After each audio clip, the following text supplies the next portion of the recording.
ಬಹಳ ಪ್ರಮುಖವಾಗಿ ಪಕ್ಷದಲ್ಲಿ ಏನು ಕೆಲವು ಮುಖಂಡರ ಹೇಳಿಕೆ ಪದೇ ಪದೇ ಹೇಳಿಕೆಯನ್ನು ಕೊಟ್ಟು ಪಕ್ಷಕ್ಕೆ ಮುಜುಗರ ನಿರ್ಮಾಣ ಮಾಡತಕ್ಕಂತ ಸಂದರ್ಭಗಳೇನು ಸೃಷ್ಟಿ ಆಗ್ತಾ ಇದೆ. ಇದೆಲ್ಲದಕ್ಕೂ ಕೂಡ ಇತಿಶ್ರೀ ಹಾಕಬೇಕು, ಇನ್ನ ಹಗುರವಾಗಿ ತೆಗೆದುಕೊಳ್ಳಬಾರದು.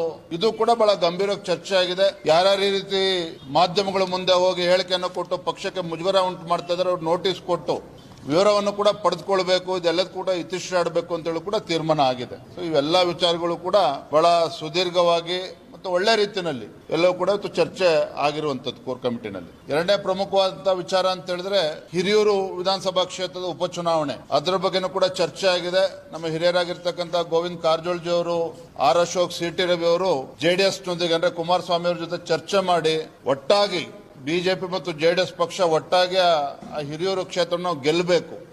ಬಹಳ ಪ್ರಮುಖವಾಗಿ ಪಕ್ಷದಲ್ಲಿ ಏನು ಕೆಲವು ಮುಖಂಡರ ಹೇಳಿಕೆ ಪದೇ ಪದೇ ಹೇಳಿಕೆಯನ್ನು ಕೊಟ್ಟು ಪಕ್ಷಕ್ಕೆ ಮುಜುಗರ ನಿರ್ಮಾಣ ಮಾಡತಕ್ಕಂತ ಸಂದರ್ಭಗಳೇನು ಸೃಷ್ಟಿ ಆಗ್ತಾ ಇದೆ.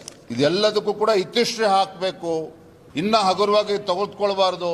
ಇದು ಕೂಡ ಬಹಳ ಗಂಭೀರವಾಗಿ ಚರ್ಚೆ ಆಗಿದೆ. ಯಾರ್ಯಾರು ಈ ರೀತಿ ಮಾಧ್ಯಮಗಳ ಮುಂದೆ ಹೋಗಿ ಹೇಳಿಕೆಯನ್ನು ಕೊಟ್ಟು ಪಕ್ಷಕ್ಕೆ ಮುಜುಗರ ಉಂಟು ಮಾಡ್ತಾ ಇದ್ದಾರೆ, ಅವ್ರು ನೋಟಿಸ್ ಕೊಟ್ಟು ವಿವರವನ್ನು ಕೂಡ ಪಡೆದುಕೊಳ್ಬೇಕು, ಇದೆಲ್ಲದೂ ಕೂಡ ಇತಿಶ್ರೀ ಆಡಬೇಕು ಅಂತ ಹೇಳಿ ಕೂಡ ತೀರ್ಮಾನ ಆಗಿದೆ. ಸೊ ಇವೆಲ್ಲ ವಿಚಾರಗಳು ಕೂಡ ಬಹಳ ಸುದೀರ್ಘವಾಗಿ ಮತ್ತು ಒಳ್ಳೆ ರೀತಿಯಲ್ಲಿ ಎಲ್ಲವೂ ಕೂಡ ಇವತ್ತು ಚರ್ಚೆ ಆಗಿರುವಂತದ್ದು ಕೋರ್ ಕಮಿಟಿನಲ್ಲಿ. ಎರಡನೇ ಪ್ರಮುಖವಾದಂತಹ ವಿಚಾರ ಅಂತ ಹೇಳಿದ್ರೆ ಹಿರಿಯೂರು ವಿಧಾನಸಭಾ ಕ್ಷೇತ್ರದ ಉಪಚುನಾವಣೆ, ಅದರ ಬಗ್ಗೆನೂ ಕೂಡ ಚರ್ಚೆ ಆಗಿದೆ. ನಮ್ಮ ಹಿರಿಯರಾಗಿರ್ತಕ್ಕಂಥ ಗೋವಿಂದ ಕಾರಜೋಳಜಿ ಅವರು, ಆರ್ ಅಶೋಕ್, ಸಿ.ಟಿ. ರವಿ ಅವರು ಜೆಡಿಎಸ್ ನೊಂದಿಗೆ ಅಂದ್ರೆ ಕುಮಾರಸ್ವಾಮಿ ಅವರ ಜೊತೆ ಚರ್ಚೆ ಮಾಡಿ ಒಟ್ಟಾಗಿ ಬಿಜೆಪಿ ಮತ್ತು ಜೆಡಿಎಸ್ ಪಕ್ಷ ಒಟ್ಟಾಗಿ ಆ ಹಿರಿಯೂರು ಕ್ಷೇತ್ರವನ್ನು ಗೆಲ್ಲಬೇಕು.